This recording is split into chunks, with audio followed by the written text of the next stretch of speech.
আজকে সকালে ঘুম থেকে উঠেই দেখলাম অনেক শীত পড়েছে, একটুও রোদ ওঠেনি। তো আম্মু বাসায় ছিল না, তো ভাবি কি রান্না করবে। তো সবাই মিলে হুট করেই প্ল্যান করলাম যে আজকে খিচুড়ি খাবো। দুপুর 2টায় প্ল্যান করে 3:30টার মধ্যে আমাদের খিচুড়ি রান্না হয়ে গিয়েছিল। আর এই খিচুড়িতে আমি, আমার ভাবি, আমার বোনের হাজব্যান্ড সবাই মিলে একসাথে কিছু না কিছু অ্যাড করে রান্না করেছিলাম।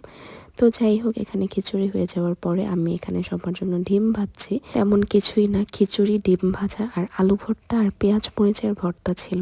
প্রায় 1.5 থেকে 2 ঘন্টার ভিতরে খিচুড়ি, ডিম ভাজা, আলু ভর্তা, পেঁয়াজ মরিচের ভর্তা একবারে সবকিছু কমপ্লিট করে আমরা সবাই টেবিলে নিয়ে খেতে বসে পড়েছি। আর যেহেতু আজকে আমাদের বাসায় তেমন কেউই ছিল না, এর জন্য খুব সুন্দর একটা বাটিতে সার্ভ করলাম, মাটির বাটিতে।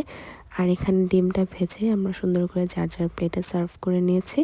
এখানে আমি একটু পেঁয়াজ মরিচের ভর্তা, আলু ভর্তা, কয়েকটা শুকনো মরিচ আর ডিম ভেজে নিয়েছিলাম।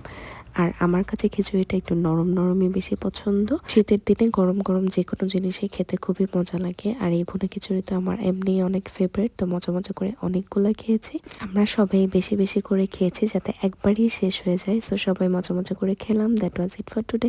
Thank you so much for watching. Take care and bye by.